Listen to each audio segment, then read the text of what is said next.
Hello friends, हमने colligative properties में relative lowering in vapour pressure, elevation in boiling point, depression in freezing point के बारे में study किया है। अब हम नेक्स्ट टॉपिक देख रहे हैं ऑस्मोटिक प्रेशर। उसके लिए हम पहले देखते हैं ऑस्मोसिस क्या है। तो देखो, यदि हम सॉल्वेंट और सॉल्यूशन को सेमी परमेबल सॉल्वेंट और सॉल्यूशन के बीच में सेमी परमेबल मेम्ब्रेन रखते, तो flow of solvent take place from solvent to solution. Flow of solvent take place spontaneously flow of solvent take place from solvent to solution is known as osmosis। तो पहले समझ लो, यदि हम solvent और solution को semi permeable membrane से separate करेंगे तो किसका फ्लो हो सकेगा? Flow of solvent take place from solvent to solution is known as osmosis. तो देखो, the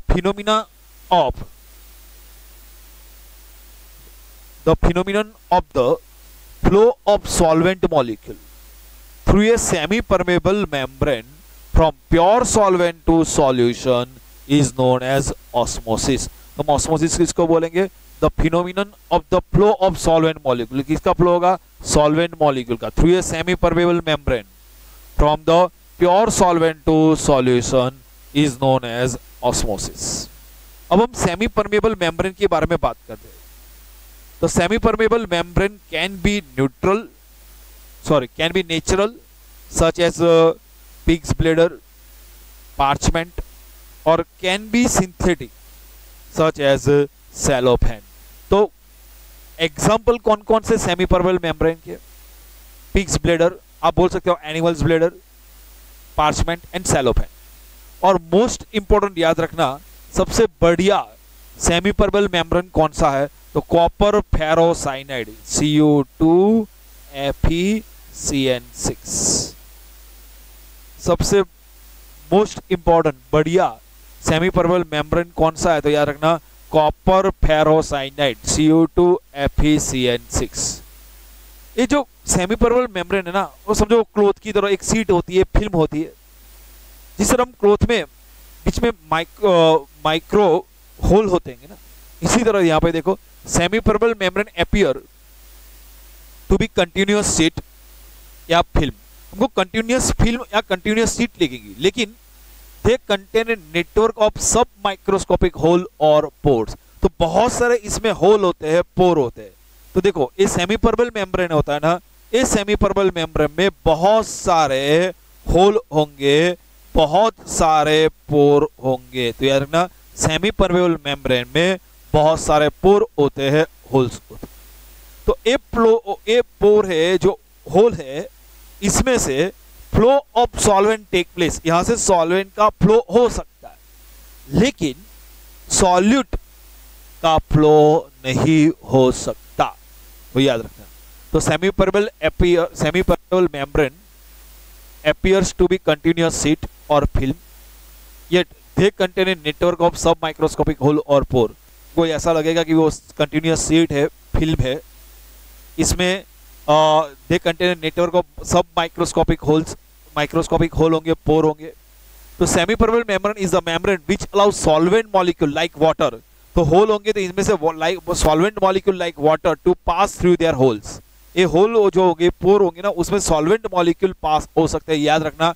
but the passage for molecule of solute but binds the passage the molecule of solute like salt. तो देखो, इनमें से semi permeable membrane की characteristics है।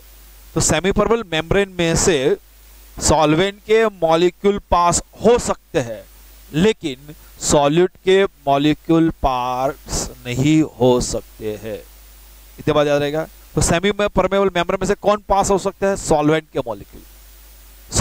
Solute के molecule semi permeable membrane से पास नहीं हो सकेंगे। ऐसा क्यों होता है? क्योंकि सेमी परमेबल मेम्ब्रेन में माइक्रोस्कोपिक होल होते हैं, पोर होते हैं। तो जिसकी साइज छोटी होगी वो इसमें से पास होगा। तो छोटी साइज वाला सॉल्वेंट वो पोर में से पास हो सकता है, लेकिन सॉल्यूट की साइज वो पोर से ज्यादा होगी, सॉल्यूट के पार्टिकल इसमें से पास नहीं हो सकते हैं। तो याद रखना सेमी परमेबल मेम्ब्रेन में से कौन पास हो सकता है, सिर्फ और सिर्फ सॉल्वेंट पास हो सकता है, सॉलिड पास नहीं हो सकता है। मतलब flow of solvent take place. Okay, osmosis में फ्लो ऑफ सॉल्वेंट कहां से होगा, from pure solvent to solution. एक एग्जांपल देते हैं, देखो मैंने एक कंटेनर लिया है, एक कंटेनर में सॉल्वेंट लिया हुआ है, अब एक थीसल फनेल है, थीसल फनेल में सॉल्यूशन, ये थीसल फनेल के बॉटम पार्ट, ये जो बॉटम पार्ट है ना, इसमें सेमी परमेबल मेम्ब्रेन है। तो सेमी परमेबल मेम्ब्रेन है, तो सेमी परमेबल मेम्ब्रेन में से सॉल्वेंट का फ्लो हो सकता है। तो देखो ये सेमी परमेबल मेम्ब्रेन है, तो सॉल्वेंट का फ्लो हो सकता है फ्रॉम सॉल्वेंट टू सॉल्यूशन। तो देखो सॉल्वेंट में से सॉल्यूशन की ओर जाएगा, किसका फ्लो होगा, सॉल्वेंट। तो flow of solvent take place from solvent to solution. तो सॉल्यूशन में फ्लो जाएगा जाएगा जाएगा जाएगा जाएगा जाएगा, सॉल्यूशन की वॉल्यूम ज्यादा इंक्रीज होती जाएगी होती जाएगी होती जाएगी। तो जैसे जैसे थीसल फनल में सॉल्यूशन का वॉल्यूम इंक्रीज होता रहेगा, तो हमको समझ में आ जाएगा कि flow of solvent take place from solution to solution, solvent to solution. तो यहाँ पे सॉल्यूशन की वॉल्यूम इंक्रीज होती जाएगी।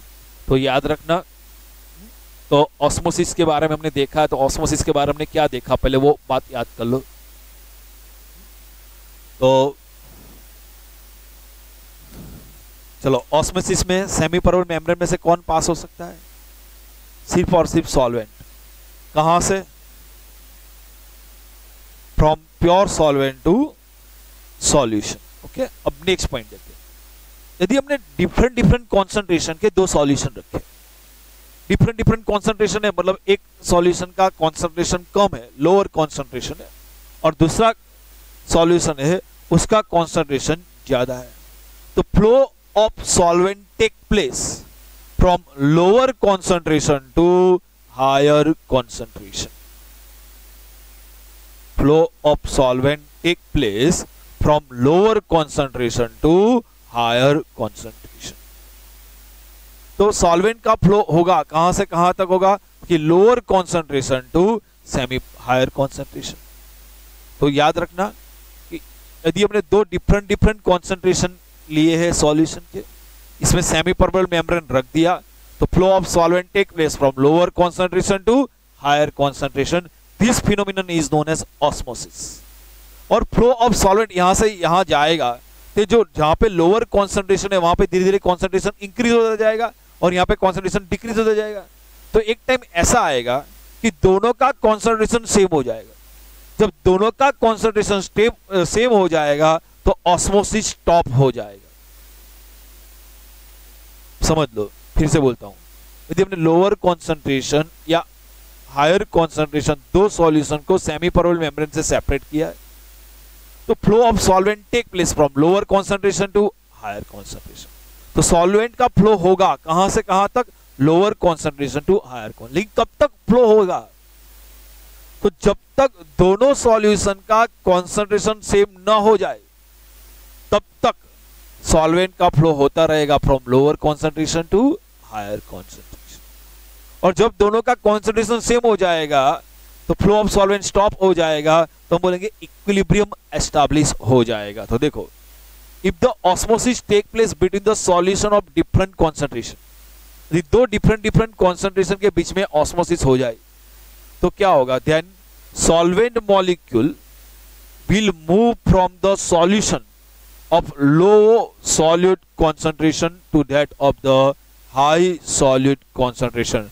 The flow of solvent take place from lower concentration to higher concentration. The flow will continue till the equilibrium is established. जब तक equilibrium attain न हो जाए तब तक flow of solvent take place from lower concentration to higher concentration. दूसरी terms में हम बोल सकते हो तो कब तक फ्लो होगा, जब दोनों सॉल्यूशन का कॉन्सेंट्रेशन सेम न हो जाए, दोनों सॉल्यूशन का कॉन्सेंट्रेशन सेम नहीं होगा तब तक flow of solvent take place. चलो, यहां पे कुछ डाउट है, तो देखो ऑस्मोसिस में पहली चीज क्या याद रखना है, ऑस्मोसिस में flow of solvent take place, solute का फ्लो नहीं होगा, मतलब मूवमेंट किसकी होगी, सॉल्वेंट की होगी, सॉल्यूट की नहीं होगी।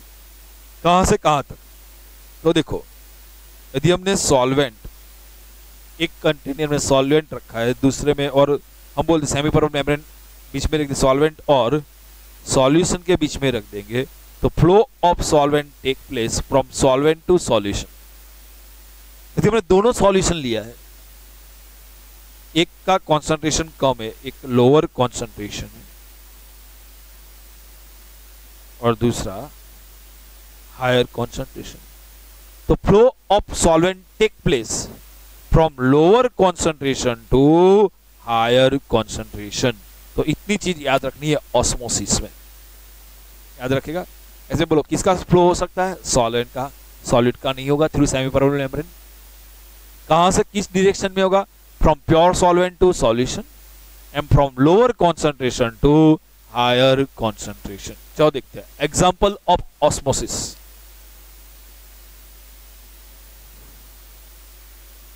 कच्चा आम, raw mango is place in a concentrated solution.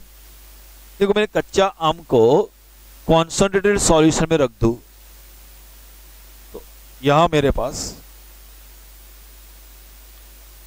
Salted water है, ब्राइन वाटर है, समझते। इसमें यदि मैं रो मैंगो रख दूं, कच्चा आम रख दूं, तो यहां पे कच्चा आम के कंपैरिजन में जो सॉल्यूशन है ना, उसका कॉन्सेंट्रेशन ब्राइन वाटर का ज्यादा है, लो है। तो फ्लो ऑफ सॉल्वेंट मतलब समझो water take place from lower concentration to higher concentration, मतलब रो मैंगो में से वाटर निकल जाएगा और ये सॉल्यूशन में चला जाएगा। मतलब ये रो मैंगो में से वाटर निकल जाएगा तो ये श्रिंक हो जाएगा।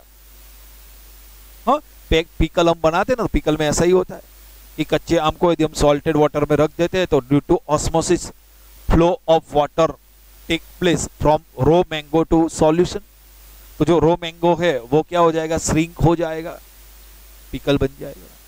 सेकंड पॉइंट देखते हैं, विल्टेड फ्लावर्स रिवाइव। यदि हमको देखो कोई फ्लावर्स है, मुरझा है गए हैं, हाँ, तो वो मुरझा गए हुए फ्लावर को, मुरझे हुए फ्लावर को यदि हम वाटर में रख दे तो क्या होगा, तो देखो ये वाटर में विल्टेड फ्लावर्स को मैंने वाटर में रख दिया, तो अब क्या होगा, ये वाटर है मतलब लोअर कॉन्सेंट्रेशन मतलब सॉल्वेंट है, और इसमें सॉल्यूशन है।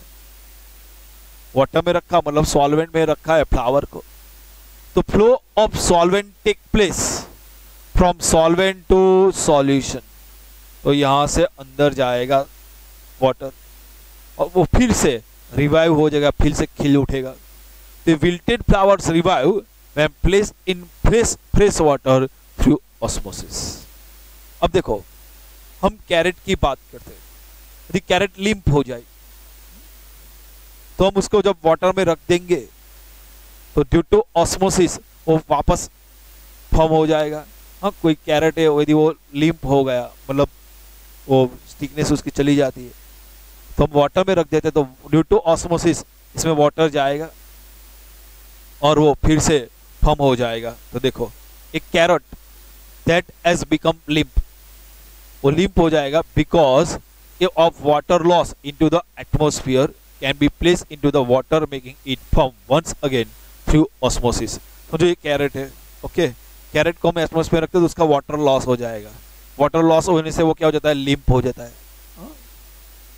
ढीला ढीला हो जाता है, लिम्प हो जाता है। जैसे हम उसको वाटर में रख देते हैं, प्लेस इनटू द वाटर, वो वंस अगेन इट फॉर्म, वो वापस फॉर्म हो जाएगा ड्यू टू ऑस्मोसिस, याद रख लेना। नेक्स्ट एग्जांपल देखते हैं, people taking a lot of salt. कई पीपल ऐसा होता है बहुत सारा सॉल्ट खा लेते हैं, सॉल्टी फूड लेते हैं। बहुत सारे सॉल्टी फूड लेने से क्या होगा, तो उसके बॉडी में जो टिश्यू सेल है ना, वहां पे सॉल्ट का कॉन्सेंट्रेशन ज्यादा हो जाएगा, तो वहां पे ही वाटर रिटेंशन होगा। तो देखो people taking a lot of salt, salty food experience water retention in tissue cells. तो जो टिश्यू सेल है, हाँ, इंटरसेल्यूलर स्पेस है, वहां पे वाटर उसका रह जाएगा। क्यों? Due to osmosis.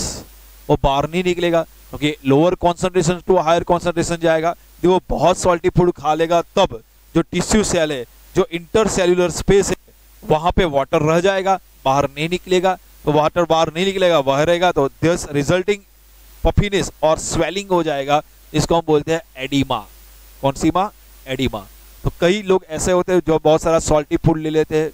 Salty food लेने से क्या होता है, जो टिश्यू सेल होता है, इंटरसेल्यूलर स्पेस होती है, वहां पे वाटर बाहर नहीं निकलेगा क्योंकि वो कॉन्सेंट्रेशन हायर है, तो retention of water take place, और रिजल्टिंग में क्या होता है, पफिनेस होता है, स्वेलिंग होता है, जिसको हम क्या बोलते हैं, एडिमा। और देखते हैं movement of water from soil into the plant roots. तो प्लांट रूट से वाटर, सॉइल में से प्लांट रूट में से वाटर प्लांट में आता है, वो भी ड्यू टू ऑस्मोसिस है। And subsequently into the upper portion of the plant is partly due to the osmosis. तो सॉइल में से थ्रू रूट वो प्लांट में वाटर आता है, और प्लांट से जो दूसरे पार्ट में जाता है, ब्रांच में वहां जाता है, लीव्स में वाटर जाता है, वो सब कुछ किसके लिए वजह से है, तो due to osmosis. The prevention of meat by salting and fruit by adding sugar protect against the bacterial action. तो देखो, मीट को बैक्टीरियल एक्शन के अगेंस्ट हमको प्रोटेक्ट करना होता है, तो हम सॉल्ट से प्रोटेक्ट कर सकते हैं। फ्रूट है, वो फ्रूट को यदि हमको बैक्टीरियल एक्शन के अगेंस्ट प्रोटेक्ट करना है, तो हम with the use of sugar कर सकते हैं। किस तरह कर सकते हैं, तो देखो, यदि मैंने एक वेसल है, एक वेसल में पहले मैंने सॉल्ट ले लूंगा। सॉल्ट ले लेने के बाद इसमें मैं मीट रख दूंगा, मीट के पीस रख दिया। मीट के पीस रख देने के बाद वापस फिर से सॉल्ट रख दूंगा। इसमें ट्रेस अमाउंट में वाटर, बहुत कम अमाउंट में वाटर ऐड करूंगा, सॉल्यूशन बन जाएगा। तो अब देखो, ये जो सॉल्यूशन बन जाएगा ना, इसमें बहुत सारा सॉल्ट है, मैंने वाटर बहुत कम लिया है, तो वो हायर कॉन्सेंट्रेशन है, और ये जो मीट है वो लोअर कॉन्सेंट्रेशन। ओके, यदि ये मीट में यदि बैक्टीरिया होंगे, मीट के सरफेस पे क्या है, बैक्टीरिया है, तो लोअर कॉन्सेंट्रेशन है, तो बैक्टीरिया में से लोअर कॉन्सेंट्रेशन, तो वाटर रिमूव होगा and move towards the higher concentration. तो बैक्टीरिया में से वाटर निकल जाएगा, तो बैक्टीरिया कैसे हो जाएगा, श्रिंक हो जाएगा एंड फाइनली डेड हो जाएगा। तो देखो, the preservation of meat by salting, मैंने आपको मीट की बात की, यदि आप फ्रूट की बात करते हो, ये फ्रूट है तो ये शुगर है, तो the preservation of meat by salting and of fruits by adding sugar protect against bacterial action. तो हम देखो, मीट में सॉल्ट ऐड करने से या फ्रूट में शुगर ऐड करने से बैक्टीरियल एक्शन से हम प्रोटेक्ट करेंगे through the process of osmosis. A bacterium on salted meat और सुगरेटेड फ्रूट लॉस वाटर। तो जो मीट है या जो सॉल्टेड मीट है या जो शुगर वाला फ्रूट है, उनपे जो बैक्टीरिया का ना वो लॉस हो जाएगा, वो श्रिंक हो जाएगा एंड डाइड, वो बैक्टीरिया क्या हो जाएगा, डाइड हो जाएगा। तो ये सारे ऑस्मोसिस के एग्जाम्पल है, वो ऑस्मोसिस के एग्जाम्पल याद रख लो। अब हम बात करते हैं दूसरी, ऑस्मोटिक प्रेशर।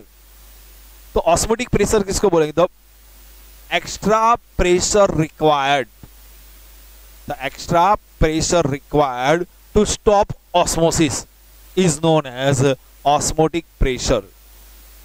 याद रह जाएगा। देखो, एक्सप्लेन करता हूं। मैंने दो कंटेनर लिए, एक कंटेनर में सॉल्यूशन है, दूसरे कंटेनर में सॉल्वेंट है।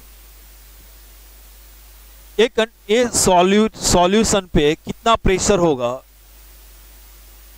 तो ये सॉल्यूशन पे प्रेशर होगा, एटमॉस्फेरिक प्रेशर होगा, और इस सॉल्वेंट पे भी अभी कितना होगा, एटमॉस्फेरिक प्रेशर होगा। ओके, अब देखो, ऑस्मोसिस होगा तो क्या होगा, flow of solvent take place. तो सॉल्वेंट का फ्लो कौन से डायरेक्शन में होगा, फ्रॉम सॉल्वेंट टू सॉल्यूशन, यहां से यहां थ्रू सेमी परमेबल मेम्ब्रेन हो सकता है यदि ऑस्मोसिस हुआ तो। लेकिन मुझको ये ऑस्मोसिस स्टॉप करना है, यहां से सॉल्वेंट का फ्लो यहां पे नहीं करना है, तो मैं क्या करूंगा, यहां पे सम एक्स्ट्रा प्रेशर अप्लाई कर दूं। तो यहां पे some pressure, extra pressure apply करने से, यहां पे प्रेशर अप्लाई करने से क्या होगा कि a flow of solvent from solvent to solution does not take place. यहाँ से उसका फ्लो नहीं हुआ क्योंकि मैंने प्रेशर ज्यादा कर दिया, तो यहाँ से सॉल्वेंट आ नहीं पाएगा। तो जो एक्स्ट्रा प्रेशर मैंने दिया ना, that is known as osmotic pressure and it is denoted by pi. तो देखो, the osmotic pressure of a solution is the excess pressure, extra pressure that must be applied to a solution to prevent osmosis। तो osmosis stop करने के लिए मुझको solution में जो extra pressure दिया है, excess प्रेशर दिया है, it is known as osmotic pressure of that solution। So the osmotic pressure of a solution is the excess pressure that must be applied to a solution to prevent osmosis।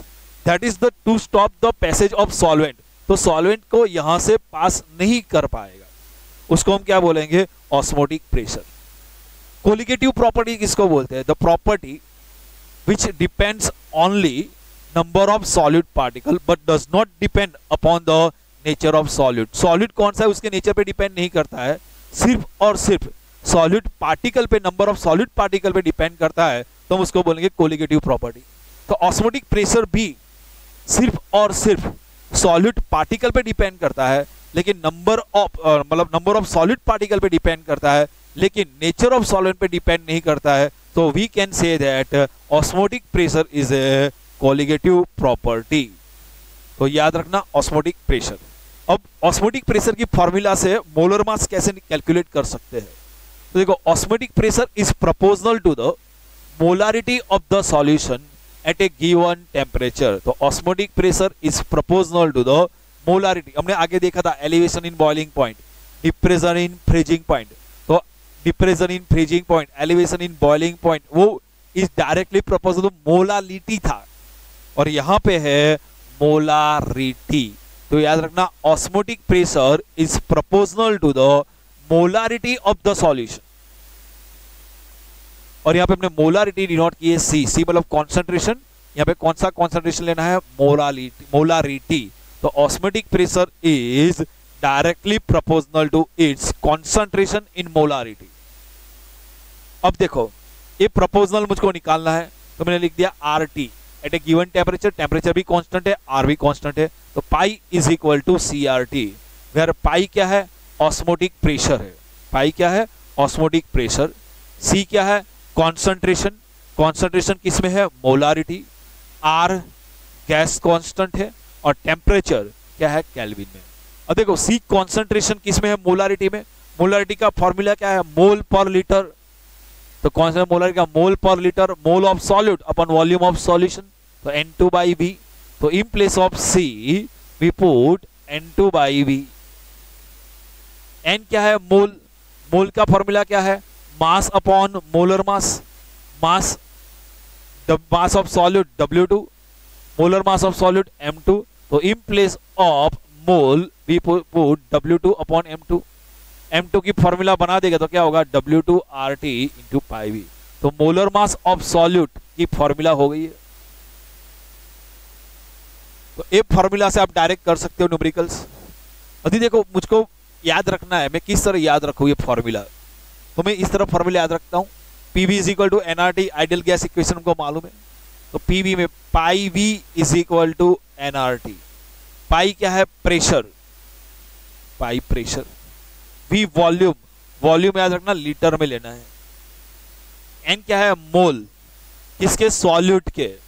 तो weight of solute upon molar mass of solute. R क्या है? Gas constant, और temperature kelvin में लेना है, तो आपको molar mass मिल जाएगा। ये फॉर्मूला भी बन गई। तो इस तरह हम फॉर्मूला बना देंगे। तो ऑस्मोटिक प्रेशर अच्छी तरह पढ़ लो, बाद में हम सब कोलिगेटिव प्रॉपर्टी के सब न्यूमेरिकल्स देख लेंगे, और थोड़े पॉइंट में देखना है वो देख लेंगे। ओके, तो अच्छी तरह कर लो।